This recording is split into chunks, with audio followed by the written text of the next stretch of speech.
Hey, how you guys doing? This is your girl Lexx with Leo. All right, and this is Singles Capital. And we got Duchesne in the back. All right. That's our mystery man, y'all. It's our deep voice mystery man for this episode. All right, so let's get into it. All right. Should people start off giving people the benefit of the doubt when first dating? So when you first start dating somebody, you know, there's a lot of people who are where they say you have to earn my trust, and then there's a lot of people who are they just give you trust 100% off the bat, and it's your opportunity to lose it. Yeah. So would you say you should give your trust all at once in the beginning, or should you make somebody earn your trust? So for me in particular, I feel like I just give the trust, and as the relationship goes, then that's when you may touch areas where I may take back my trust. But everybody coming to the scene, or every guy that I'm freshly dating, I give it a new slate, and there goes your trust. So my trust doesn't have to be earned. I'm automatically just giving you that trust. I think when we do that, trust is earned.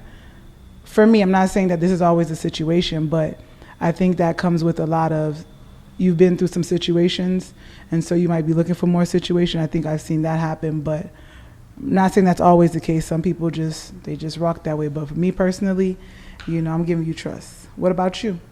For me, for me personally, I usually just give trust 100% off the bat. Right. But I honestly think it depends. Honestly, when I look back, there's a lot of people who I gave 100% trust to earlier on in the beginning, and I shouldn't have. You should have. Because you regret it, or not really necessarily regret. That's the wrong term. I would say it just becomes unfortunate, because they lose it immediately, and it's like, why did I even give it to you? You know what I'm saying? So it's like letting somebody drive your car for the first time and then they crash it. It's like, damn, the first time I let you drive it, you crash it. Like, that's crazy. So yeah.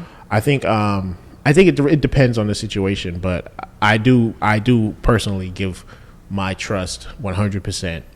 You have the benefit of the doubt. So if you go missing for a couple hours and I'm like, damn, you was missing for a couple hours, and you say I was sleeping, I have no reason to believe you were not sleeping. I agree. Yeah. So, and I think that creates a foundation for a healthier relationship. I agree. If you base off of that, if you do it and they do it, it creates a healthier environment, because if you go in thinking negative, then it's going to lead to negative. Exactly. Right? So I believe that, if you go in and watering your plant, you think positive, and you give benefit of the doubt first off. I think in the long run, if the person is genuine, you're creating a beautiful foundation.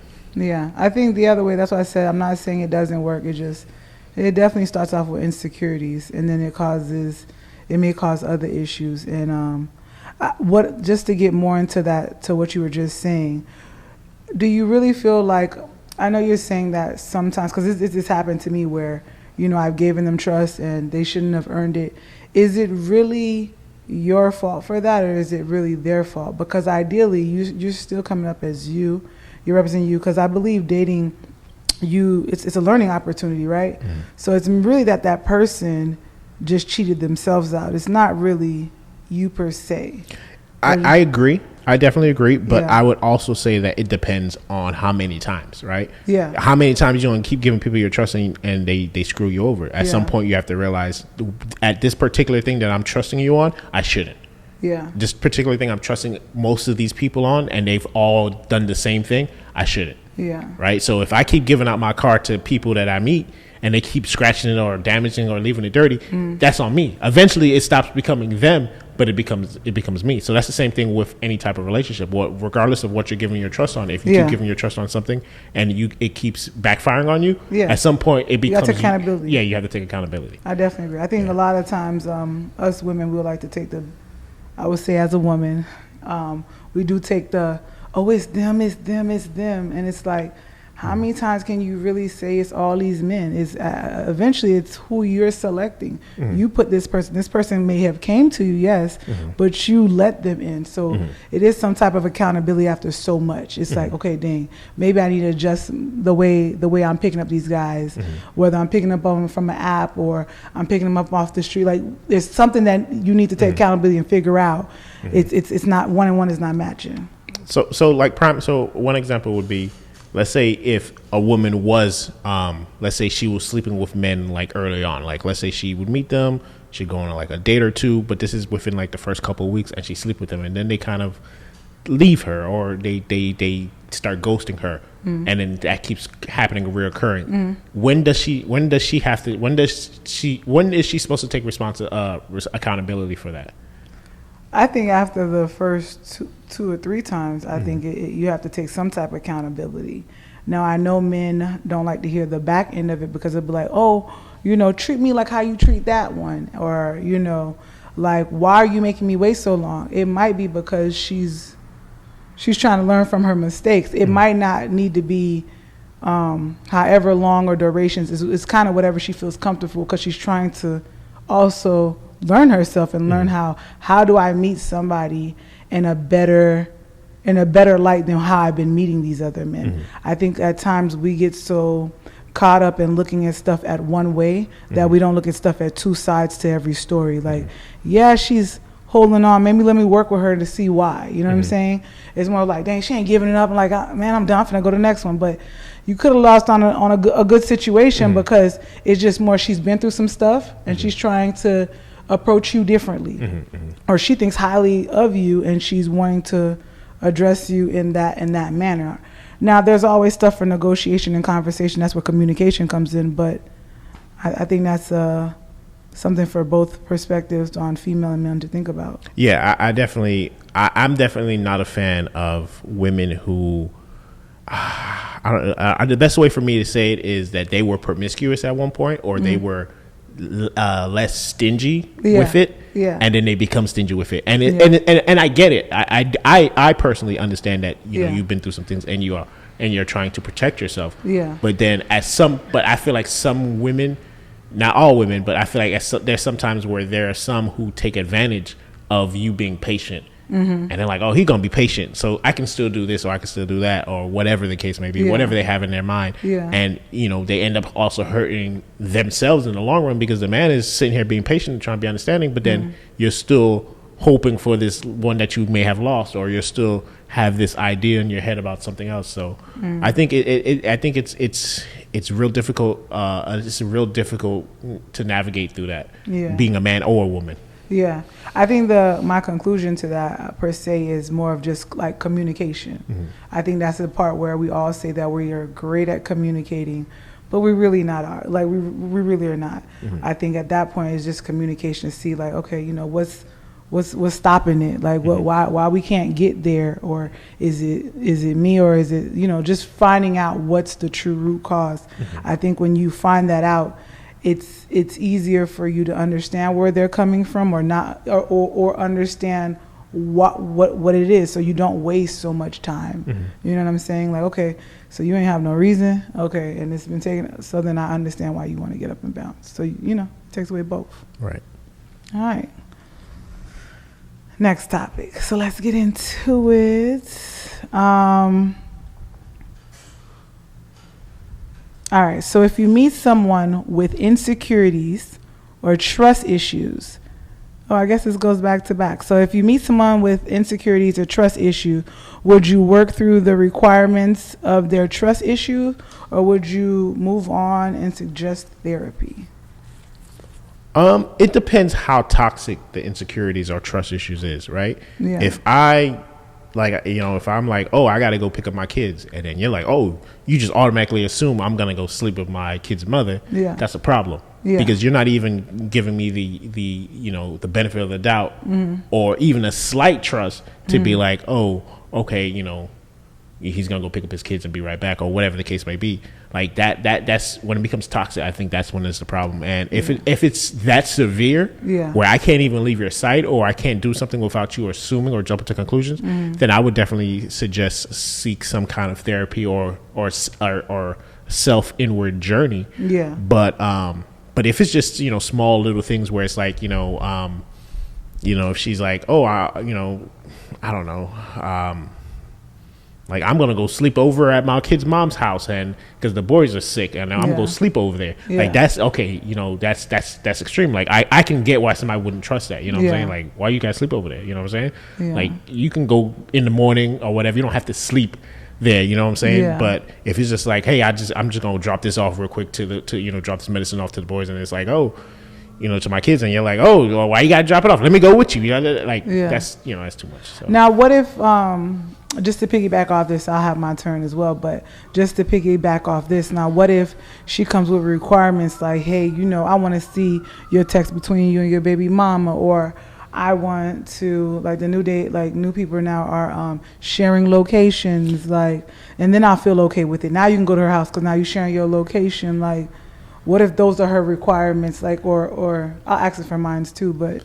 So I think it depends how deep you are into the relationship, but I definitely have no problem with sharing locations. Yeah. I think locations isn't just about you knowing where the person is at all time, but it's also making sure that they're safe, right? Yeah. Because if you don't hear from them for a couple of hours, you might want to, damn, I didn't hear from them. They haven't responded. Let me see their location. Oh, they're at home? Okay, they're probably asleep. You know what I'm saying? Or they go out that night and they're like, okay, well, let me make sure that they don't, get kidnapped in the middle of the night. So sharing location is more than about just knowing where your spouse is because you're insecure or you have trust issues. It's more so about for me, it's more so about a safety thing, right? And also, like, what if I'm at work and maybe I went into work and I'm busy or something like that, and you're calling me and you can't reach me. You can see he's at work. You know what I'm saying? So I feel like it also provides a safe. It could be a false blanket of security, but it is some kind of blanket of security.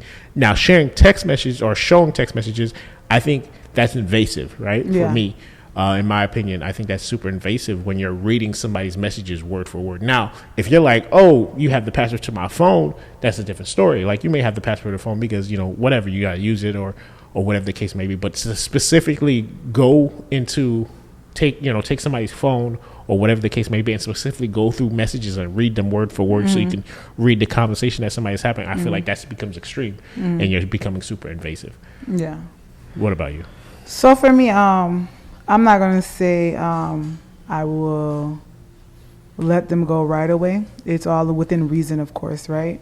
But if it's like you saying intrusive or like every time, you have a conspiracy, like, let me see your phone. Like, we not doing that because we're going to start on a toxic path that I'm going to have to follow and entertain you on, right? Mm-hmm. And for me, because in every relationship I start out with trust, and hopefully you start with trust with me, then okay, you should trust me. Mm-hmm. Now, if I say something and you need me to show you that I am trustworthy, will I show you? Yes, but I won't continue to entertain the showing my phone or sharing eventually you should be able to see where I'm at. Let me ask you a question. Have you ever been on the other side of that? So instead of being the person who's like being attacked or being interrogated, I wouldn't say attacked, but interrogated about, where your locations or your whereabouts or messages, have you ever been on the other side of that where you were like, hey, let me see your phone, or hey, and what was your thought process behind that? Okay, so I think I did this when I was younger. I would say like in my very, very young 20s, 21 or 22. I was into I was like, oh, let me see a text message because I thought he was talking to his baby mom still because it was overly friendly, which that's a whole nother conversation. But they were overly friendly. So for me, once he was like, okay, you could have my password, I was like, oh, dang, there's nothing else to check. Like, I felt like that was it. If that was a poker face, that was a dang good poker face. Because I definitely tried to open up that phone, but I didn't go looking at that time because I know who I was at that young age. If I find it, I'm gone. So I didn't go looking all the way, but that's another topic. Yeah, I've been on the other side as well. I'm not gonna lie. I've been on the other side where I was hurt and I couldn't get over the hurt, so I was very invasive and I was reading whatever I can read. But when you say you were hurt, did she break that trust? Yeah, because I think that's different. Yeah, she broke trust. So I think that's all. Once you break trust, I think it's fair game. I mean, like, whatever sorry. No, go ahead. Like, whatever requirements. If at this point my partner cheats on me, whatever requirements not saying you have to be my slave or anything like that, but like whatever requirements. If I say I wanted to see your phone, I say, hey, we're sharing passwords. Those are my requirements because you've crossed those boundaries. I gave you trust at first, you crossed those, so these are my boundaries for me to get over the situation. Mm-hmm. I hear you. I think I will respectfully disagree. Okay. Because I just feel like it becomes a bad habit, right? So I've been there. Like I said, I'm speaking from experience. So I was hurt, and what did I start doing? I started going through the phones, and I started going through whatever I could go through, and I would read and read and read, and then it was like, okay, you didn't do anything today. What about tomorrow? Or what about the next day? Or what about the next day? So now it's been 30 days, and I went through the phone at least, 25, 30 times. About 30 times, that's a little drastic, like. Right, so it becomes it becomes a habit because you start looking, and it's like, I'm gonna find something, and then now you're creating that energy, and then eventually you will find something, or you'll find something close enough for you to be like, aha, you know what I'm saying? Because you want it, because you're looking. So once you're looking for something, you want to find something. And once you find something that you feel deemed, you found something already without even looking. So for me, but when you say 30 times in 30 days, I gotta let you go. If I have right, and that was the point. I gotta let you go. And that was the point that I was trying to get to, is that when it becomes unhealthy, now you're living in an unhealthy relationship. Yeah, so if and it's you have like, to move on from that. Yeah, if it's like once every, like, when I said for me, it was like, it might be once every 3 months. I might be like, oh, 3 months is too long, baby. I just check. I'm sorry. If you hurt me, 3 months is too long. No, but like maybe that first week I may check your report card. No, I'm just saying, like, okay, maybe that first week I may check maybe 1 or 2 times, but like I can't keep doing that over and over. For me, I'm like, dang, if I keep checking his phone, like, this ain't for me. But like, if I check it 2 times in that first week, he ain't do nothing, then I might wait like a whole 2 more weeks, make sure he like getting back to comfortable, and check it again, and I don't see nothing. I'm not checking that phone no more until like maybe 3 months. I'm gonna be like, oh, I'm gonna just pop up like everything good. I'm a different type of breed. I'm gonna wait till everything all good. We lovey-dovey on the couch. Let me get that phone. And if he, you just told on yourself. And if I get the phone and I look through it and it's nothing, eventually for me, I'm like, all right, you done checked this phone 8 times now. And I won't check them 8 times back to back, but like within reason, I would have checked it. There's nothing here. Let's start working on giving him that trust back. Maybe he's really got that, because I feel like if you're doing something, I don't have to go look for it. It's going to come to me. The question is when. No, that's true too. But I think the mindset behind it is that you want to catch it before you get that hurt again.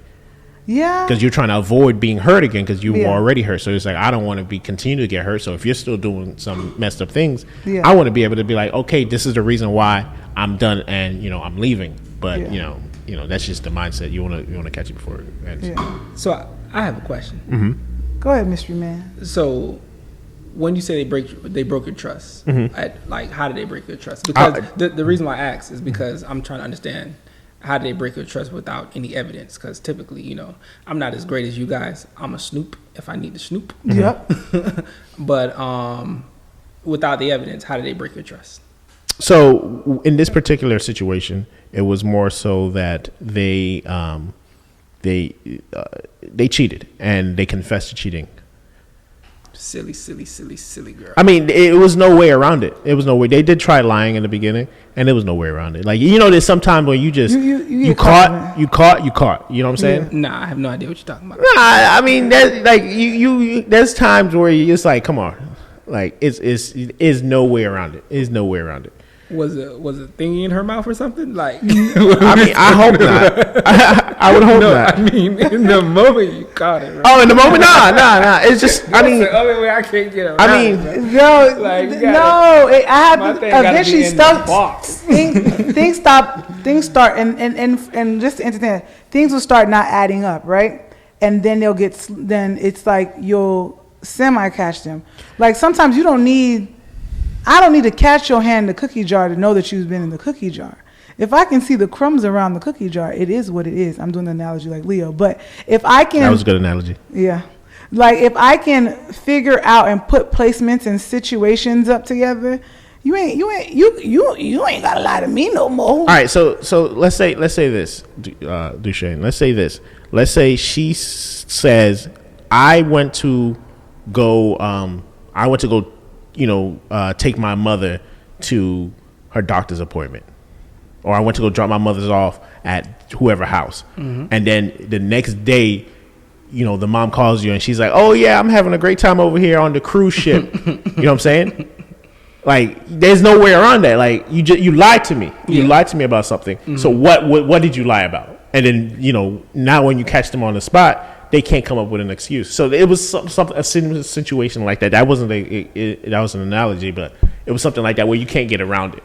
Yeah. See, damn analogies. Everybody in here that been cheated on. So say, I guess I'm the type of person, I ain't gonna lie to you. If you talking to me, you with me, I ain't gonna lie. For the most part, if you cheating, you gonna cheat in peace, because I ain't bothering you. You know what I'm saying? Yeah. I ain't bothering you unless I'm bothering you, Yeah. in my opinion. So, like I said, if I need to snoop, I'm a snoop, or whatever the case is. The one time I know of a female cheating on me is because I was snooping. This back in the, MySpace? Back in the MySpace days, or whatever the case is. And this must have been the time when they had delete folders before, delete folders was a thing or whatever, because she thought she deleted her messages. Yeah. But I don't remember how I found it. I can't remember what it was exactly. But long story short, I ended up going back and I seen like the ending of the conversation, not the entire conversation, but the ending of the conversation was like, wait, hold on, something probably happened here. You get what I'm saying? Yeah. So in my head, like what y'all saying sound good. I've never been in a situation like you described where the mom called me afterwards, because typically the mom's in on it, likely. But wow, you heard that, ladies? The moms are into it. No, she's talking about the ladies. Yeah. Oh, you mean our moms? Yeah, Marie. yeah, Miss Marie. Miss Marie be in on it. Yes, sir. That's what She's not. She's snitching. No, she's not. No, But anyway, she's I not. know your mama. Your mama cool. Your mama ain't snitching. Yeah, she's not snitching. I don't see it. I never tried it. Now yet. she gonna get on you though. Yeah. Yeah, She'll be on you heavy. Yeah. Oh, okay. But she gonna be like, nah, she Alex? No. Actually. No, she would never. And then she gonna be in the back like, Don't do those ugly faces. Okay, so in your situation, to Duchesne Mystery Man, would you say the only reason why you went looking is because you really started caring? That's a good point. Yeah. That's probably. That's exactly what it was. Yeah, probably. I'm telling you, that's exactly what it was. Yeah, before it was just a little bit of fun here. It's fun, but when you're knee deep, yeah, and that's what I'm trying to say. So like when you're knee deep, this is all like knee deep in these situations. I think it's a different ball game, right? I think then. So I guess I'm gonna throw a new question out. So again, even though this is singles capital, everyone. This is not just when you're single. This is also when you're dating. This is when you're in a relationship. You always need help, right? talking too. And Talking. I don't know about these young cats and these young people, but it's talking. Yep. It's dating. Yep. It's relationship. Yes. And you can always tune in. And during those phases, the talking and the dating is not just one person. You are testing the wall as your best, may the best person win. Yeah. So, don't think just because you and somebody are talking that you guys are exclusive. Yeah. Just because you're dating someone doesn't mean y'all guys are exclusive. And that's a lot of times, I think us women make that error mistake. And I think I'm going to challenge us women to do more communication, having these uncomfortable conversations. Because if we can talk about, first of all, if we could sleep with each other, we can definitely have these type of conversations. I think women needs to understand that they done seen all of you. You can see, I could say whatever I need to say to you, of course in a respectable manner, and ask you, hey, are we in a relationship? Where this is going? Like, these are the times you need to have, like, question off to be secure. Would you say, for me, because I believe this is true, but I want to see if you guys feel the same. Do you guys feel that it's easier to be vulnerable with a stranger than it is to someone you're close with? And when I say vulnerable, if you want me to elaborate, I'll break that down for you. Vulnerable, like just telling somebody something that you wouldn't really tell, like family members. So like, let's say if you've been through, like, okay, let's say you got cheated on, like that hurt and it hurt you, right? is it easier to tell that to somebody you don't know, like a stranger, and be like, damn, this man cheated on me, compared to telling like your mother or people who are actually see the situation and have been around it? So I'm going to give you my professional life coach advice right now to definitely women and men. I think in certain situations, especially when it comes to, you need to be careful on the person who loves you, especially when it comes to moms and dads. Because when you tell them or indulge, especially like on cheating and just on situations where you're going to accept your partner back, you need to be careful about giving them that information, because evidently they love you so much and they don't want no one to do anything wrong to you. So they're very much biased in this. So for me personally, knowing this knowledge, I'm always careful of who I'm giving this message to. Like, will they understand that I'm still trying to pursue this person, even though it depends on the situation, right? But if he cheats on me and I tell my mom this information, he cheated on me, my mom's probably going to be like, let this man go. And if I'm going to still stay with him, why paint that negative picture if I'm going to stay with him? Now, if I'm really going to let him go, then I think it's okay. Like, I'm telling my mom what's going on. But if not, I think I would tell a friend. And if I don't have a friend to tell, maybe a therapist, because they can come from a different point of view. But personally, I would just say, just be a little bit more cautious when it comes to like family members of telling that to. What y'all think? Is it the same for men? So I feel like the point I was trying to get to was the fact that to me it is easier to talk to a stranger about something personal, because they have an unbiased and unmotivated opinion. Like, they're going to tell you, they're based off of the limited knowledge they have, not because they're invested in you as a family member or a friend.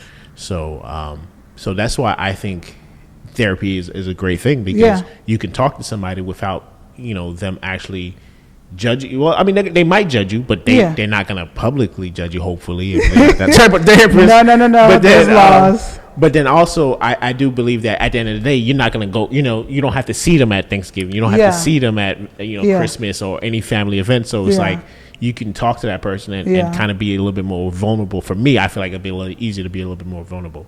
I agree with you. Like, to a certain point, like a therapist is definitely going to be your safe haven, or it depends on your friendship as well too. If like they're emotionally vested, like, girl, I die for you, I kill for you, like that means she invested like your mom. So like I don't know. And then she's gonna give you a bunch of bad ideas, like flattening tires. She might give you emotional response, and I would say no to any of these things.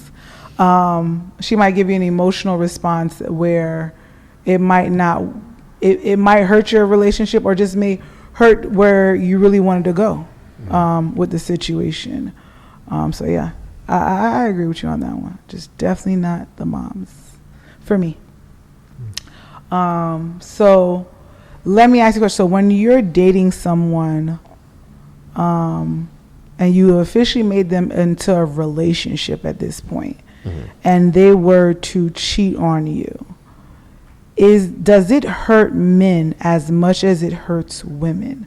I think, even though we know all cheating is wrong here, but I think women would maybe like to have that perspective. Like, when a woman cheats on a man, does it hurt as much as a woman?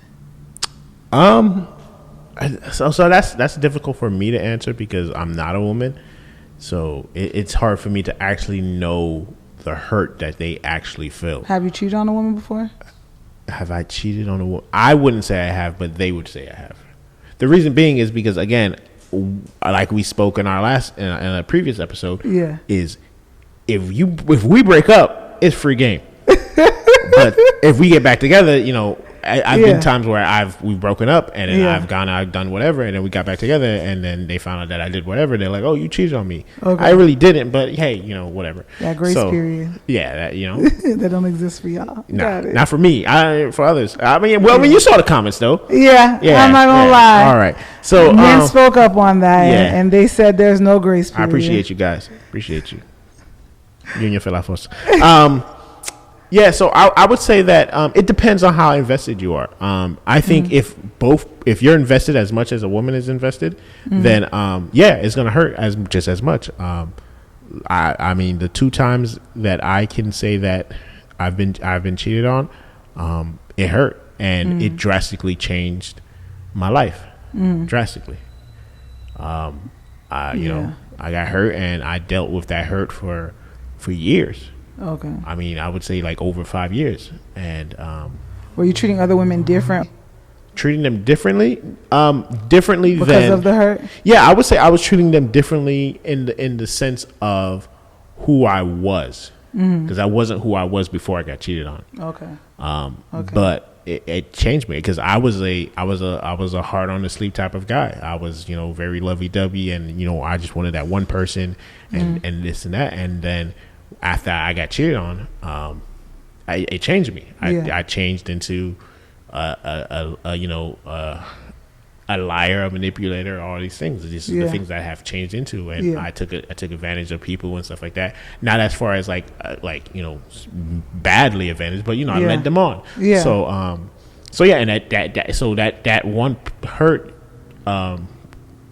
just put me on a different trajectory. So I would say it can hurt as much. It depends on how invested you are. Okay. I think that's a good question for us ladies to know. All right, mystery man. So go ahead. No, so I was gonna say, just to recap, I do feel like, again, there's 4 stages, right? Yeah. There's the talking, there's the dating. I forgot to mention that there's the exclusivity stage, where you're exclusive, but you're not in an official relationship, but you are exclusive. Yeah. And then there's the relationship stage. Yeah. And I think that's lost among a lot of people nowadays. They don't understand the different levels of how things should progress and move. Yeah. Okay. I even seen I guess this is just a question to both of y'all. Like, I seen this one lady, she says she doesn't go through the stages. She's either your friend or she's your wife. And for me, even though I'm a woman, I don't understand that dynamic. Would you guys even accept that, like a woman to be like, hey, it's either, or have y'all heard of this before? So I haven't say that I've heard it specifically, but from hearing it, I can tell that came from an elder woman. Yeah. And it's because they don't have time. Yeah. They feel like they ain't got time, and that's just what it is too. We kind of briefly touched on that conversation, previously. Yeah. But I feel like certain people, they make certain plans and goals because they may feel like they don't have enough time. They feel like they're up there in age, whatever the age may be. They feel like they're up there, and they don't want to die alone. And that's the thing, that everybody wants somebody. Regardless of who you are, regardless how many people you have, or what status you're in now, or if you're a player or not a player, nobody wants to be alone. Yeah. Everybody wants companion, and everybody wants somebody that they can grow old with and die with, and whatever. Whether it's your spouse or a friend or family, whatever nobody wants to die alone. Yeah. So I think that it comes to a certain age where the timeline is different, because I'm 55. You date differently. I'm 55. I'm 55. I'm 65. Yeah. I don't like, what's all this talking and dating and exclude. Yeah, I don't even think there's such a thing as dating at 75. Yeah, baby. It's like, what we doing? We together. The pool is too small. We traveling the world together. Like, what we doing? Like, we get straight to the point. Like, So I get that. And when you said that, I already knew that she was an older woman. Okay. Yeah. Okay. How do you feel about it? I definitely think age definitely played a part in that as well too. I think in your 20s, you're kind of like searching for that one, and you have time to search for that one. So you're not making these type of requirements. And as we get older, we come up with these requirements. We come up with these requirements as we age, because again, for a man, you guys can, I don't want to say cheat time, but you guys can pick a younger partner and still create kids, versus us, when that doorbell start knocking, the doorbell start knocking. So our requirements is like, or not even just our requirements for men, our requirements in ourselves, like, you know what, I don't need the bad boy. I don't want to simp. Nope. Now I want to simp now. Now I want this type of guy. This guy has to be able to keep a job. How's his credit looking? You know, does he have a relationship with his mom? These are the questions that your question starts lining up way differently, because now it's like, okay, now I want to start my family, and I want to start it with somebody who is, you know, at a certain place in their life where they're ready to start a family. Mm-hmm. No, I agree.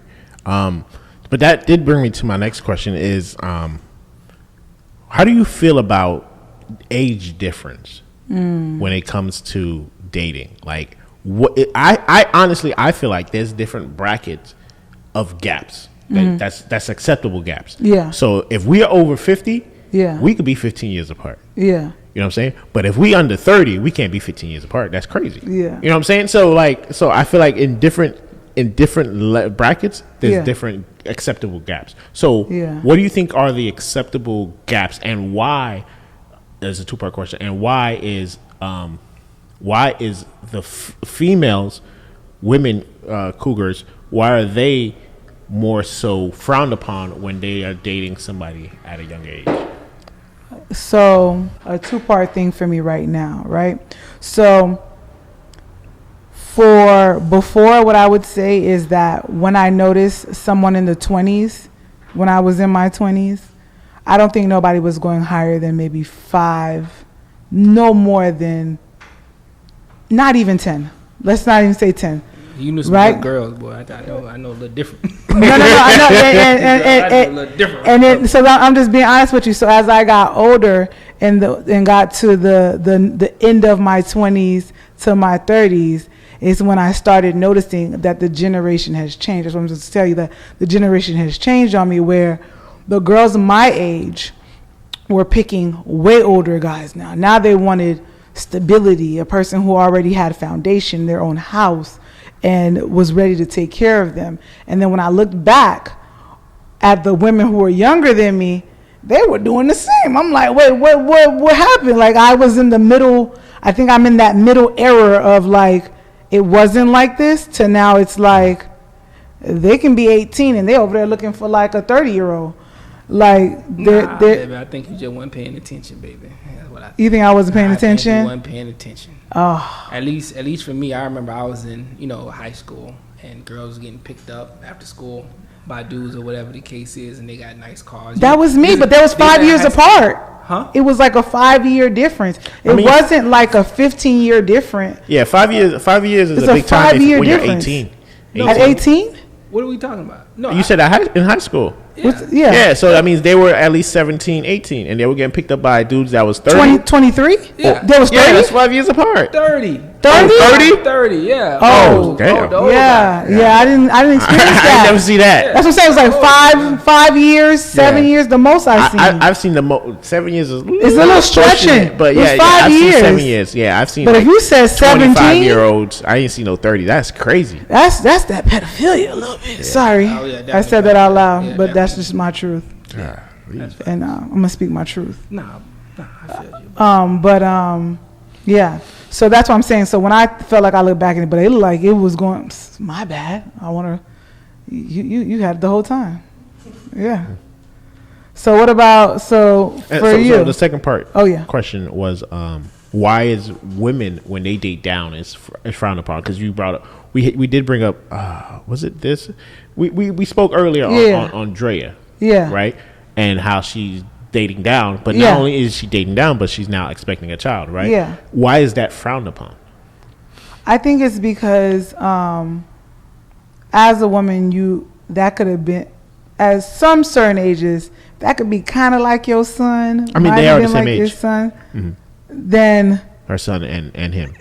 You guys are the same age. To me, that's and it's different because again, we breed the kid, like we raise the kid. So it's like you basically date your own child. Like, so I think a lot of women think of it as that way and why it's frowned upon. But again, as I'm looking into this generation, I'm starting to see that it looks like it is turning. I wouldn't say that young. I do see back in our days, or even now, like the people that I know, cougaring maybe 10 years, down. And when I say that, less than 50, per se, 10 years down, you're 40, he's 30, nothing's wrong with that, right? But they're not like talking to like a 25-year-old, unless they're in Jamaica. I'm just being honest. So let me get your male perspective on these two questions, because I think it's way different for males. For me personally, Both times. I've seen ridiculous ages. I've seen 20-year-olds with 60-year-olds. Yeah. Males, and nobody bats an eye.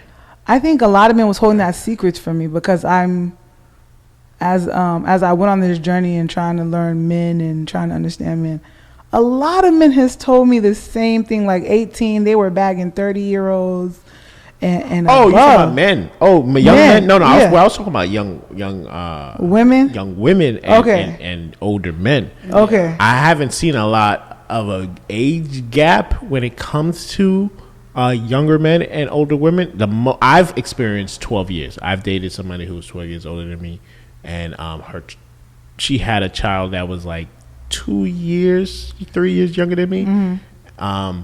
So I've dated. I was 25. I want to say she was 37. Mm-hmm. I've done it. At the time, I want to say at the time I didn't see anything wrong with it, but looking back, I would say that it wasn't the best choice. Right? Mm-hmm. Not because of her. I mean, she was very intelligent and she had her life together and everything like that. It was, but it just, for me, because of other factors of the younger children and stuff like that, it just wasn't ideal, and it moved very fast. Yeah. But for women and men, and the women being older, the gap, it never really is no more than 15. No more than 15. Right. But for men, older men and younger women, I've seen gaps that's like damn near 30. Yes. Right. So it's like I don't get it. Like I don't understand it. I don't see what you can have in common with someone at a 30-year difference. I can tell you something. Besides money. Ain't got nothing to do with money. Old soul? No. Hunching. What ages are you talking? What do you mean? Like you said you don't. She's saying I don't see what women see in older men. The 30-year difference. 30 years different. You said hunching. Oh, I thought you were talking about. I'm flipping. Oh, okay. A man younger than her would be because of hunching. Oh yeah. So you asked the question about why is it frowned upon that? Yeah. When women, why is it frowned upon when women date down? So. Both, in my opinion, both are frowned upon because, you're just taking advantage of somebody younger than you. Yeah. But in the case of a woman, the reason why I would say that one is more frowned upon because, in my opinion, you get what I'm saying, if a man is going to date a younger woman, typically it's in the mindset that he is going to care for her. You get what I'm saying? He's not going to be expected, or she's not going to be expected to, match him equally or anything like that. Mm-hmm. Typically, that's what I'm thinking. It could be, I could be wrong, but that's what I'm thinking. Now, in the case of a older woman dating down a younger man, in my mind, she's still going to have that mindset that he needs to be a man, he needs to be a provider, he needs to be all of this, etc., etc. No, wait, I'm just telling you my opinion. Okay. On my mindset, he still needs to, be these type of things, or whatever the case is. And then at the same time, females don't like to be like this setter and stuff like that, but in my opinion, the most valuable thing you guys have is the fact that you guys create life. Like, to me, that's the most valuable thing in the world. Because without life, then, we ain't here. Yeah. So with that being said, you're cheating that young man of the possibility of childbearing years. Not saying every person wants to have 4, 5, 6 kids. He may just want to have one kid. Or he may not want to have none. Or he may not want to have any He may kids. want to have a sugar mama. Exactly. But I'm just going off of just assuming that, most men are going to want to have some type of legacy to leave behind. And I definitely have to agree with that because I do have a friend who dated younger, and she did have certain. I don't want to say she had like full-fledged expectations of him, like being a man and being a provider and stuff like that. But there was slight expectations and slight disappointment when he didn't do certain things a certain way or handle things a certain way. So I would think, so to be honest with you, and I haven't had, I would say, so much experience in that field, right? Because I've talked to just a couple of those women, right?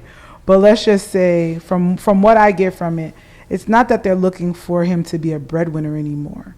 They're just, of course, they're looking to have a good time at their point of their life. And they're wanting, hopefully, that man to have a good time in their life. But I would say they might cheat them out of having a kid, but they let them know early on, like, hey, I don't want to have no kids. And they agree to that situation. But it's more so they still want to date a man. So they want to feel like, hey, you can protect me if something was to happen, but not to be a provider anymore. Well, it depends on the age. It depends on the age of the woman. Because if she's in her 40s and he's like in his late 20s, she might still be looking for him to be a provider. But if she's in her 60s or something like that, 30-year gap, but we could lower it down. No, I'm just saying it depends on the age. Okay, I agree. So I if agree. she's in her 40s, or late 30s, yeah, she might still be looking for him to be a provider because yeah. But if she's in her 50s or she's 55, probably not. And you talking to somebody 25, there's no way you're looking for him to be a provider, a protector, like. We're just here to have a good time. I hear what you're saying, but yeah, in my opinion, she's not gonna let this man just come be a dependent.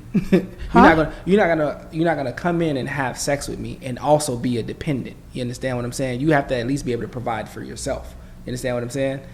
In those situations where it's an older woman to a younger man, if it's a younger man older man to a younger woman, in those situations, he likely he's not gonna care if you got a job or do any of that stuff. He just wants to make sure you present for him and you do the I would say stuff. touche on that because these women were they playing video game in Madden until like like he having a good time. He at the gym every day and like what he does for her. He keeps her accountable for working out. He hangs around the house. Like he does stuff like that, but he does not work. He does not bring any money to the house because she's the breadwinner. Yeah. And they were making fun of him at that point. Was like, and then what do you do? That's another thing is that even if she's okay with him not working and not et cetera, nobody else around here is going to be okay with this. You understand what I'm saying? Mm-hmm. Like she might be satisfied with him just being there and being supportive of her, et cetera. Yeah. But her family and friends, they're not going to be supportive of it. They gonna shoot at him and pretty much say you need to go do something. You understand? Yeah, but when it comes to definitely women. If they mark their territory like this is the man I want to be with and this is it doesn't matter what anybody says. This is what's going to happen. Yeah, and I experienced that too. And in my relationship with the one that was 12 years older than me, she had no problem with me doing nothing, but the people around her were like, nah. And it's irrelevant if she wants to keep him no matter what. That part is irrelevant. I'm talking about how he gonna feel. Like don't forget, it's gonna affect him psychologically as well. You get what I'm saying? Definitely. I'm gonna feel less of a man if so and so talking about me. Because I don't want. Not saying I don't want to go to work. It's just that I ain't got to. My wife or my girlfriend to take care of it. So I'm gonna just go to school. Like I'm thinking somebody in their young 20s still going to college and stuff. Like I'm gonna just focus on school. If she finna pay all my bills, like why am I finna do anything? You get what I'm saying? But the people around her are gonna be like, yo, this man just using you, et cetera. Now or the younger person gonna feel like, oh, I'm lesser of a man because I can't, do my part. Yeah, I got you. I'll take that. Appreciate y'all. Let's get into this next topic. So, should you meet your partner's kids while dating or wait until you're in a relationship? We getting deep into this one. I just want you guys to know they both looked the other way when I asked them this question. How old is the kid? There's other factors, right?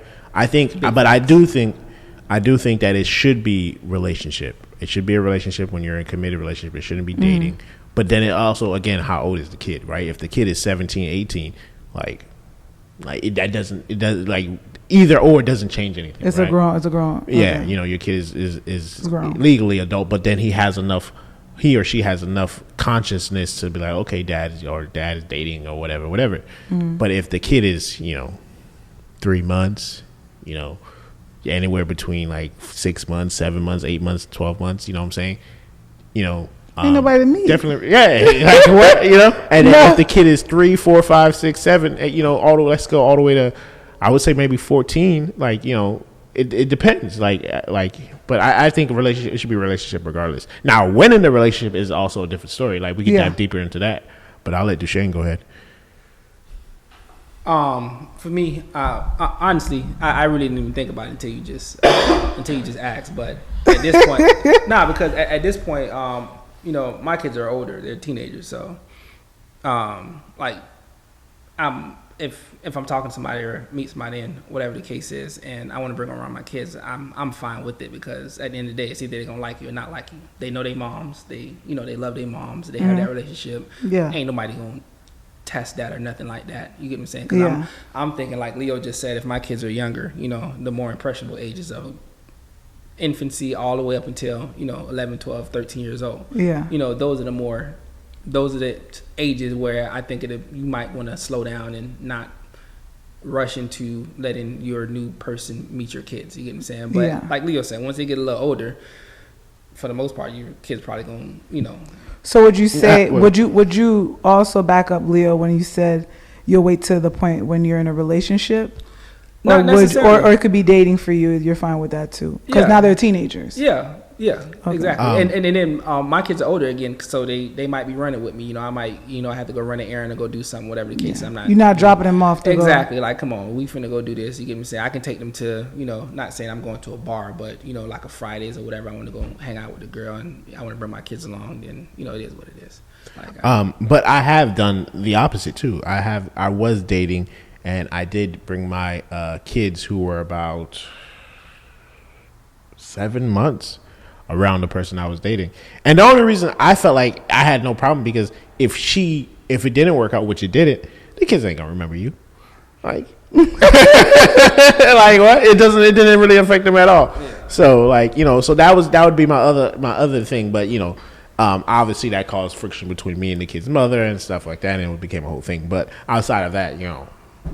So then I have another question. So if your baby mom's has a problem with you, or makes a requirement that you guys have to be dating a year or something like that, would that propose an issue for you guys? Hell yeah. Yeah, I mean it did. I feel like people make rules just to do it. Nope, because they still attached. Right. It's not about, well, when I say just to do it, it's just not about like, it's not about, it's about the safety of the kid. It's not a valid reason. That. Yeah, it's not practical. It's not a practical. That's what I mean. It's like, it's just based off emotion, right? Yeah. Mm-hmm. So I've dealt with that. I had, in my parenting agreement, I had to wait 6 months before the person I was dating met my children. And 6 months isn't a long time if you're, you know, in a relationship, but it does make the relationship hard in the beginning, because there's so many, like, if you have your kids 50% of the time, like they can't be around. So now you got to find a sitter, or, you know, you can't even see that person that day and stuff like that. But fortunately, she didn't think the parenting plan through, so you know there was still a lot of FaceTiming and stuff like that. Okay. But if you could imagine back in the day without no FaceTime, like you know how difficult it is, people lose interest. But fortunately, there was you know there was other things. And then not only that, the other part, I had a good friend of mine tell me that, you know, before I got through the 6 months, if I was dating somebody else, you know, that's my friend. Like, what are you gonna tell me that's not my friend? Like, so you found a way around it. I didn't, but a good friend gave me advice that I could have. I wouldn't have used around it. I'll just have that conversation. But I agree with you, Duchesne, 100%. Whenever you come, it depends on what the requirements is, right? Within reason. Because if, I'm not going to lie, if it's a newborn baby, just drop my baby off. Like, I get that, right? But if it's like, this child is like a teenager or not even, if this child can, I want to say talk, let's just say, baby, after 5, there's no more agreements that needs to be made at that point, or safetiness that needs to be had, because I would think they would trust me. If you trust me to be this child's mom, then you can trust me in my decisions if I want to let someone meet my child. And not just everybody meets my child. That's not saying that. You're assuming that someone trusted you to be the child's mom. It's, you know, it's just So you're going to so happy you the child's mom. I know, but eventually you don't trust. So do you not trust your mom? I'll put you on the spot. Exactly. Let's not do that. Yeah. Have me crying.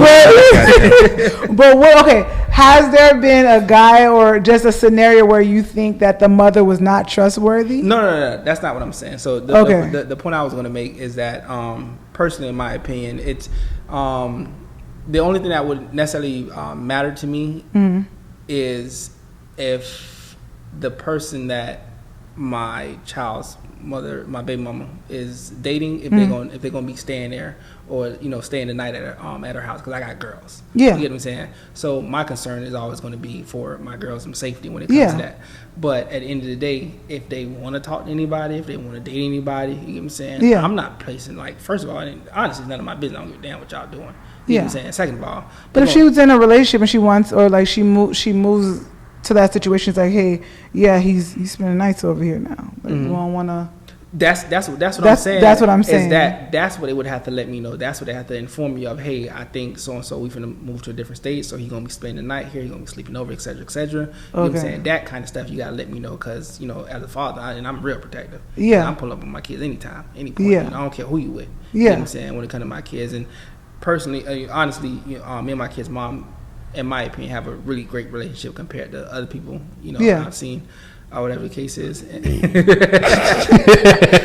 But again, my kids are much older, so we did all the a long time ago, or whatever the case is. So at this point, I can, if they do have anything going on, for the most part, they can tell me, because it ain't nothing. Nothing's going on. Yeah. And vice versa. If I got anything going on, you get me saying, I can let them know, and it ain't nothing there, whatever the case is.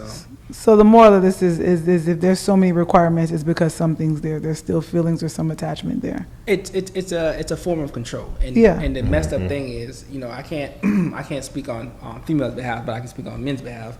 Is when if your child's mom has the kids, and pretty much they get them most of the time, they can use those kids, or they may try to use those kids to pretty much control your life. You understand what I'm saying? Even though they can't affect it directly, they can indirectly affect it. You know what I'm saying? I can't tell you that you can't go out of town, but I can tell you I'm gonna go out of town, so you need to watch these kids, or I'm gonna leave my kids with so and so who you don't like. That's true. So it's either you come get these kids, or I'm gonna go leave them with so and so. You know what I'm saying? So they try to indirectly, control your life. Yeah. And I think all men, if you have a child on the way and you're not married, get married, or get an abortion. Pro-choice. I'm pro-choice. Wait, no. When he screamed out abortion, I just can't. Scream it. He whispered it. No. Hold on. Let me just. Of all the pregnant women in America. Okay. Action. No, I think that again, if you're expecting to become a father, if you're not married, get married, and if you're not, absolutely. If you're not, if you don't plan on getting married, and you, let's say it doesn't work out, you fight for your right as a father. Without a doubt. There's a lot of men out here who don't, and I think you should fight for your rights. You have rights, and get that 50%. Even if you don't know how you're gonna do it, figure it out, because get that 50%. Your children need their fathers, and vice versa for mothers too. If you don't have custody of your children, fight for your children. But more so for the men. Hey, you know what? For me, the funny thing is that I hear this narrative a lot, like men aren't there for their kids. But for the most part, me growing up and the men I've been around, the people I've been around, I don't know these men.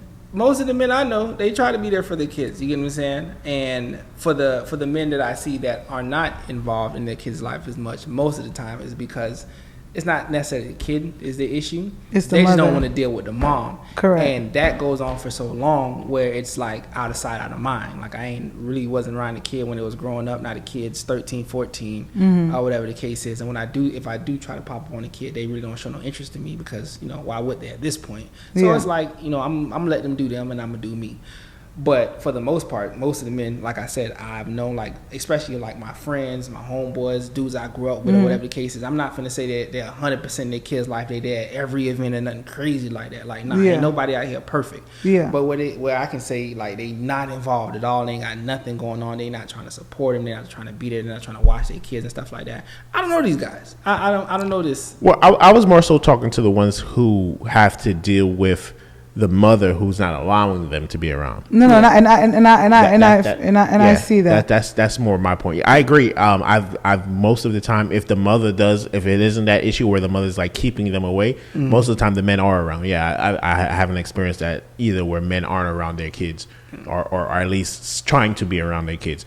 But if you are dealing with like pushback, you go to court. Like a lot of people told me, don't go to court. You don't want these people in your business, you know, because whatever they judge, whatever they say, that's what it is. You know, I believe you told me that too at one point too. Definitely, because I didn't go through your whatever, but like I said, I've always had a great relationship with my kid's mom, where we didn't have to, you know, get to that point or whatever the case is. But if I needed to, I'd have been in court. Right. So yeah, I was there with you the whole time, bro. Yeah. So, you know. So yeah, I agree. So I do say if you are getting pushback and you know, you're not able to see your kids, fight for them, because your kid will always remember that. And I never wanted, like, personally, I never wanted any of my children, I didn't want my two sons to come up to me and be like, why didn't you fight for me? So, you know. I hear you. Go ahead. Yeah, no, I definitely agree with you guys. And from a woman perspective and speaking to a lot of women, some women they don't make it as easy as it can be. And whether they still in love with you or still want to be with you, I definitely feel like at a certain point, I'm not here to judge that woman. I just want her to just have an open mind that you don't want to be that woman holding back that child from that man, because ideally it's going to backfire you when the child figure out like why didn't you let me see my dad? Like, why were you not? So it does backfire. It's just something to think about. But I'm not going to lie to you. I've talked to women where the man has not been around, who has not claimed. Now, I'm going to be honest with you. I don't know none of these men myself. I don't know these guys. Like, but I will say, when I say that, it's probably because of who you guys are. And I'm proud to say that you guys are my friends. And the people who are around me, it's probably because the character or the person that you are. Like, I'm going to say, like, where your child? Why you not around your child? Why you a deadbeat? Like, I'm probably going to shame you is why you wouldn't want to befriend me or even be near me, because I'm going to ask about your child all the time. I think of everybody like, how's your kids? How's everything? Like, you have to tell me something. So I think that's why it is. But I do want to say I do know those people. And it's like, it's out of two or three things. And I hate to say that. A lot of the times they're not there for that child unless that child is like, now is an athlete or something hits. And they're like, oh, now I'm your daddy. Well, no, you're not this man daddy. Like, where you been? And I'm not saying that the woman didn't make it hard for you at first, and or whatever the case may be, because sometimes I see that the woman made it hard for you, and sometimes I see where the woman, like I've blatantly heard this woman, she was just crying and crying to me, and I won't forget, this was my pill of safe sex, is when we graduated, she was like, oh yeah, I've been with him, he loved me and this and that, and they were together, and as soon as she got pregnant, he was like, go get an abortion. And she was like, no, I'm not getting an abortion. And he was like, then you're going to raise this child by yourself. And he was dead serious. Mm-hmm. He never called, never checked back. And he was like, I'm telling you, if you have this baby, this is your child. I'm not here because I'm telling you to get an abortion. I'll pay for it. And she didn't. And she got her baby. Mm. And that's one thing that I've always never understood is that men who want to be in their child's lives get so much pushback, and then men who don't want to be in their child's lives, the mother's always like, come get your child, please. He needs to grow up with a father, or she needs her father. Isn't that crazy? It's so crazy. And so opposite. life be lifing. Again, I don't. Honestly, I now that she was talking, I've seen it once. I've seen it once. I've seen it. I've talked to women and I've heard. Well, yeah. let me. Or they'll wait till the baby hit. They'll wait till the baby hit 5 years old to be a daddy. Yeah, I have a woman friend. I have a friend who's a woman, and I've seen that. I've seen where he's not involved at all. All right. So, to be fair, I can't say. To be fair, I have. It's not like it's never ever happened. I just not. It's not a common thing for me. It's more to the point I was making is that as much as people say it, I just don't see it. As commonly as that. But of course, as they portrayed in movies and stuff like that. Like the black dad. Even on social media, because social media and just in real life experience. Like for example, I give you like my story as an example. Like I've had situations where my BM had and said, she want to put me on child support because I ain't doing enough, I'm not there enough, etc. etc. Yeah. And like anybody will tell you, like first of all, my kids are normally probably always with me, always around me, or I'm gonna go get them, or I just dropped them off or something like that. You get what I'm saying? But it's just that in that moment, she was upset, she was frustrated because after the fact, we come back and talk about it, or whatever the case is, and I'd be like, "What happened? You saying you finna put me on child support? What happened to that?" And you'd be like, "I was playing, boy, leave me alone." You get what I'm saying? Yeah. Like it don't really be nothing at the end of the day. Yeah. But again, at least from my experience, you get what I'm saying, what I've gone through. It's just not a normal thing. The experiences I have seen, you know what I'm saying, I have a family member that he wasn't there for his kids when he was growing up, and the reason why just not an excuse, but I would assume is because he was young. You know what I'm saying, and probably similar to the situation you gave. Pretty much wanted the female to have an abortion because it was somebody he never wanted to have a kid with. He was just trying to get a little something in, or whatever the case is. Somebody he didn't want to have a child with, or whatever the case is, and just doing young dumb stuff or whatever. And me, I pick on him to this day. I talk crap to him every time I see him, or whatever the case is. But that's why they were not going to be around you. But what I would say, even though he was, and this is not enough for me. Honestly, I'm gonna say it, but I hate this. Or whatever the case is, he was there for her financially. Like he was on child support. He paid that part of it and did that part of it, or whatever the case is. But for me, my opinion, when it comes to kids and females make the point of he don't get no money, I don't feel like that's necessary at all for a father-child relationship or a parent-child relationship. Period. You know what I'm saying? If you have the money, of course you should give it, and of course you should do as much as possible. But if the person doesn't have the money, that doesn't make you any less of a father, because it's fathers. You're smiling.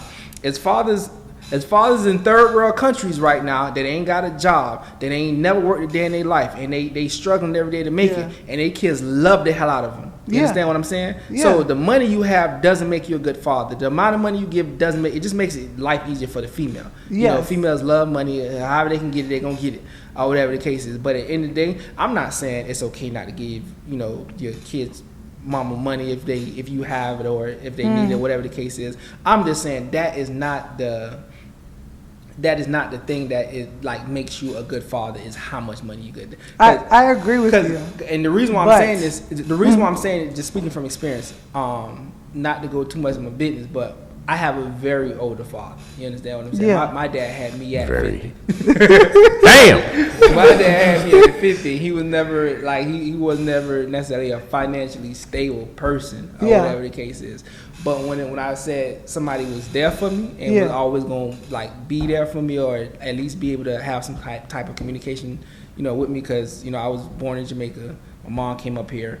And pretty much he just followed her up here on his own. Like, they wasn't together. He was just like, I need to be around my kids, so I'm just come up there too. You understand what I'm saying? And again, he never necessarily paid for me to do sports when I was younger and stuff like that, because he couldn't afford it. But he was always at my games. You understand what I'm saying? And I appreciate him for that now. Yeah. So that's what I'm saying. I don't money for me has no value as a father. So it took me a while to understand that, and again, that's probably because no kids. But that it is so important to have the kid, to have their father in their life, as long as that they're mentally stable, right? Because I have some friends with some mentally stable baby daddies. But I think, speaking on the behalf of that woman, since I know her so closely, I can see the frustration in her when it comes to every time daycare, he don't got no money. Birthdays, he don't have no money. Christmas, he don't got no money. Now I understand you're saying that you would give some, but I see the frustration when a man ain't giving nothing, but he got the Jordans on his feet. He going out to clubs. He's saying, oh, I ain't got no money. The job just fired me. But then you out with this person and that person. I could see why she's frustrated because she has all this to bury. And all he shows up is on a holiday or birthday. Like, oh, let me see my baby. Okay. So that was going to be my question. Pretty much is you were saying he ain't got no money. I don't care about that. Yeah. I was going to ask you, does he have time? You understand? That was going to be my next question. Okay. But you already answered that when you say he only shows up on holidays and whatever. Yeah, he's going to say he doesn't have time. But if you give up your time. No. If you ain't got money. You giving time. Your ass better have some time. You babysitting the kids so I ain't got to pay no daycare. You understand what I'm saying? I agree with you. But but if he doesn't want to watch this child and he solely puts this on you, you see how it becomes frustration. You got this child all the time. I can't go nowhere. I need a time to go do this and do that. I can't rely on you. So if you were my backbone on time and I could do this and I could do that and get stuff done because I'm the breadwinner, I'm trying to hold it down, she might be a little bit more courteous. But when she doesn't have all these things, I could see the frustration. I see why you frustrated. And then you want to come for holidays and other days like, hey, this is my baby. And she like, and I see her say like, no, you ain't seen, nope. I see why I can't even get mad at her. Now she cutting off holidays to him to get him back. And that's an emotional response. And I get that that's not right. But I see her frustration because she's doing it all by herself. I'm not saying she's right, but I'm just saying I can see her frustration. Yeah, absolutely. If I seen somebody in that situation, I would feel exactly the same way you feel, or they may feel if the person tell me that they ain't got no time and no money. You get what I'm saying? Yeah. You gotta come on, give me something. Something. You get what I'm saying? Yeah. Time on, you get what I'm saying? Yeah. But nah, if that was the situation, I definitely see where you're coming from. Okay. But if you give me time, I'm not used to it. I'm just not used to that kind of situation. And I get it. But if you give me time, and I can do stuff like, okay, like for instance, you not work, so I don't have to pay child care, and you are here all the time. I love that. Yeah. So I drop my baby off to you, and I come back from work, or you work from home, and I work in a work field, and now we ain't got to pay for no daycare. Yeah, I'm not bothering you for no money this month because you technically was that daycare for my child. Yeah. So and you didn't actually give me physical money, but your time is money. But again, let me go back to real life experience now. Yeah. For me, it's my experience is money. Where the money at? Where the dough at? Yeah. That's really what it is. I really don't need you to watch. If I can have and what we'll do, and what we'll need you to watch it. Yo, the money. Let me get the money. And what we'll do is we'll make it an even playing field. We'll have a panel of single women with kids. And we'll have single men with kids. It ain't gotta be equal. I can do this by myself. Let's play this even playing field. Just to have a real open dialogue because they'll speak that truth. Yeah. What are some qualities that you would say a person should have or mastered before they jump into the dating pool? Ooh. See, before you asked that, I was thinking something a little bit slightly different. But to be fair, in my opinion, honestly, I don't feel like you should master anything necessarily. Because honestly, personally myself, I can't say. Well, hold on, let me clarify. When I say master, I mean like have quality, like certain qualities, like have a car, have a job, have some type of income. I don't feel like none of that necessary. None of that is necessary. None of that necessary, boy. You better get your thing wet, boy. You waiting too long. Right here waiting for that, your thing gonna fall off. You're gonna have ED messing around. That's just somebody you're trying to sleep with, but we're talking about like a real relationship. Real relationship. Like we're talking about relationship. Like you ready to find somebody serious? Should like those? Then you have those requirements, some requirements. Would you? I don't feel like you should wait till you want to have somebody serious to be doing that. Like if you're not working on yourself, that's a you problem. Like you need to just be working on yourself at all times. I'm not dating you if you're working on it. There's some parts of you working on you I can't date you. Right. Well, so that's what I'm saying. Like if you're once you work on yourself and you get to those things, then you can start dating. I'm saying for me, I don't need to be doing that to be dating. You understand? I just so if you don't have a job, you're still dating. Yeah, like what we talking about? You know, you should be looking for a job. After I get some. No. Come on, baby, let me get some before I go to this interview. You know what I'm saying? So I'm in there, relax. relaxed. Like, what do we now, mind you, like I get what you're saying, where sometimes you might need to chill out and just focus on, get your mind right. But again, what I'm saying is that's a me thing. You get what I'm saying? It necessarily doesn't have nothing to do with dating. If my mind ain't right, if my mind not right, you get what I'm saying, I might just not be able, I might not function properly. You get what I'm saying? If I don't got no money, I can't take a chick on a date, so I know I need money. You understand? Mm-hmm. Like the first job, Of course, we'll come back to that. Yeah. Is porn cheating? It's basic. Is porn cheating? Watching it or masturbating to it? If we watching it, aren't we going to masturbate? There's some people who watch it just watch it. So this is how I feel. You get what I'm saying? I think this is the I'm sorry. Masturbating to porn is a sin, but masturbation is not. Wait. That's false. Masturbation is a sin. Masturbation is not a sin. It is. Spilling your semen without putting it in a woman is a sin. If you spill it into a condom, that's a sin too? Yes, it's a sin. It has to go into a woman. If it goes on the floor, it's a sin. I forgot what book it is in the Bible where God killed somebody because they spilled their semen on the floor. Was it by accident? What if you pulled out and then it fell on the floor? It's like it shouldn't be no pulling. Right. Don't forget this is the new thing, the pulling out and the condom stuff. You get what I'm saying? Y'all just don't. I think they were pulling out back in the days. No, there wasn't, bro. You don't think they were pulling out back in the days? No, there was not. There was not. Everybody was having kids. There wasn't even any baby boomers, bro. I think he's talking about. We're talking about the Roman times. Yeah. There wasn't even. First of all, there wasn't pregnancy tests, and there wasn't. Obviously there was no pregnancy test, and there wasn't the thing that could tell you the parent, the father. Who's the daddy? DNA. There was no DNA. So why pull it out for? What is the Roman point? time. It's not my child. Listen, that's my point. Even if I nut in you and get you pregnant, it's not my child, lady. Leave me alone. Stop bothering me. Like, do you want to be known as a whore? Like, stop bothering me. So you think in Game of Thrones they weren't pulling out? Bro, they was having kids left and right in the Game of Thrones. There's bastards everywhere, bro. What are you talking about? Everybody was a bastard in Game of Thrones. Okay, let's bring it back to reality. What are we talking about? Let's bring it back to reality. Go ahead. What was your question? Oh, is porn a sin? No, is porn cheating? Is porn cheating? Nothing with the sin. And we know it's a sin. So going back to what Leo said on the previous episode, honestly, a lot of things, as long as I don't know, ain't a problem to me, or whatever the case is. But honestly, what if she let you know, like, hey, I like to watch porn sometimes? For me, it is cheating, but this is the type of cheating I really don't care about. Okay, so light cheating. Okay. Yeah. So why do you consider it cheating? And I'm going to go back and ask Leo, but why do you consider that cheating if she was to watch porn? It's because of the masturbation part, or is it because of a Christian or because you're pleasuring yourself to another individual that's not me. You get what I'm saying? You're finding satisfaction with another individual that's not me. So, but what if she and that was might stimulate you, and then just being a man, I'm sure Leo's ran into this plenty of times. Well, I shouldn't say plenty, but a few times here, where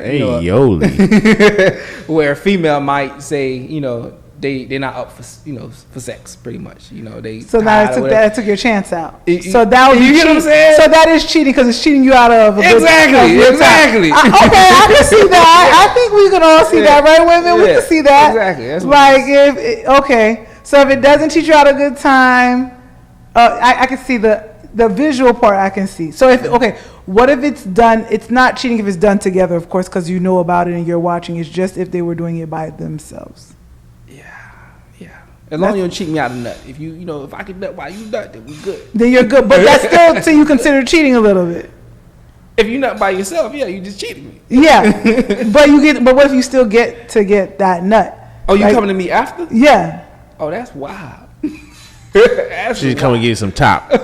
Oh Lord, go ahead and do your thing, baby. Rub that thing out, baby. Rub it out. Let's get to it. Yeah, I would agree with you, Shane. As long as I'm not getting cheated out of my pleasure because because of your selfish, pleasure, then nah, it's not cheating. But if we're like I'm out of town or you're out of town and you want to. You feeling a little frustrated, you want to rub one out. Yeah, I mean, I feel like there's no problem. Much better than that than doing something else. Yeah. yeah, definitely. It's much better than cheating. So so actual cheating or actually getting a stranger to do it for you. So I would say it depends on the circumstance. But if I'm home or you home and you go in the bathroom and rub one out and I'm over here like and then you're like, oh yeah, I'm tired. I'm gonna go ahead and take a nap. and then I come back or whatever, you left your your phone open and it's showing Pornhub or something like that, you know what I'm saying? And I know what you just did, you know what I'm saying? Or the vibrator leaking a little bit. Like, this is crazy. Like, come on, bro. Like, Hey, it's funny you said that, because I was going to say I had this homegirl I worked with, or whatever the case is, and I guess she was going through with her husband at the time. Yeah. And she told me that she pretty much, whenever she was in love with her shower head, because anytime before she go to bed, she'll hit a thing with the shower head and get one off before she goes to bed. Yeah, and then by the time she get to bed, her dude want to do something. You get what I'm saying? She ain't never in the mood because she just finished. She just finished, right? Just finished. Yeah. I think you got to know yourself, right? Yeah. I think women need to know. They need to know themselves. If they're one and done, you don't need to be doing that too often, you know. But if you're a multiple, then hey, as long as again, like Duchesne said, I co-sign with him.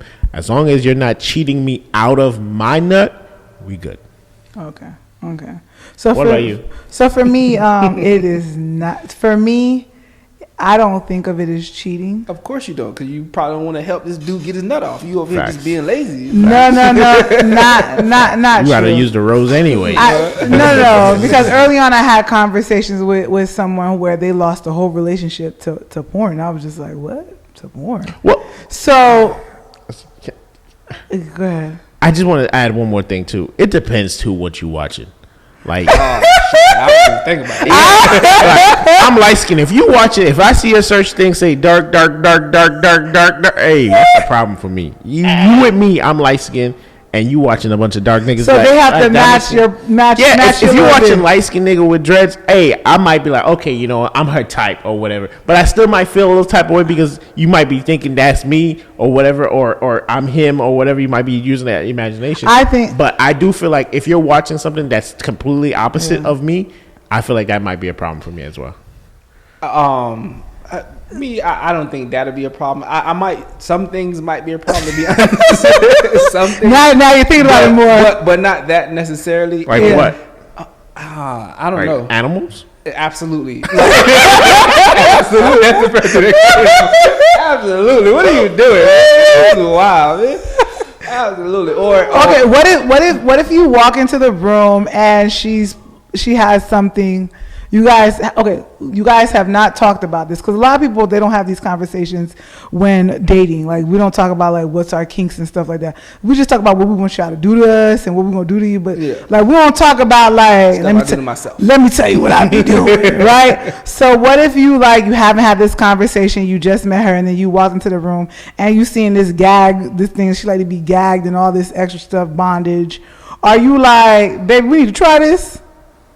Or are you like, what is this? I personally wouldn't say we need to try this, but I would ask, what about it is she into? And then, if anything, I would be open to bondage. Bondage isn't not crazy to me. Like, I mean, I'll take. Well, she likes the ones where you can't breathe. Like the one where you put the whole mask. I don't know about anything. Exactly. I don't know about anything. Yeah. No, that's what I'm saying. If we're talking about simple tying, spanking, shit like that. No. If you're talking about like hanging from the ceiling, yes. Like their own chair, like a personal chair, like she wants her own personal chair. And if it's talking about like actual pain, no. But if we're just talking about light, a little tie-in, no choke me out till I pass out. No, if anything that's crossing lines of health, and safety, health and safety is a problem. Okay, I agree. I totally agree. For me, what I would say is I wouldn't want it to be the first time I'm finding out about this. I don't want to walk. You want ahead of time.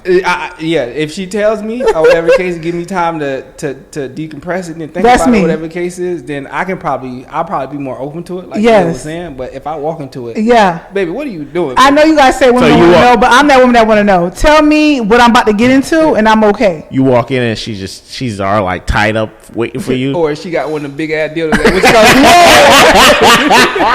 the big, hey, what if you walk in the room and your girl got the huge dildo just going to town, bro? So at that point, we can't talk no more. I hate to go this far, but singles cat, we're about to go on a deep end right now. So if you were to see that she has this dildo that's bigger than you, right? And you're dating her. Not just bigger than me. It's Bigger than everyone. Bigger than Okay. I'm just whether it's bigger than you. I want to, let's be normal, and then let's say bigger than everyone, right? Would that be a determining factor of y'all relationship at this point? Absolutely. But what if she still gets her rocks off by you? You guys are dating. You still pleasure her. It's just that she has the side thing that she does, and it's a little bit bigger than you. No, it's not a little bit. That's what we talking Okay, about. what if it was If it was slightly bigger than me, or what 4 inches bigger or 3 inches bigger? I can live with that, bro. I ain't tripping. Okay, as long as it's not like 10 inches and there's this big old hobot. Bro, you not listen to me, bro.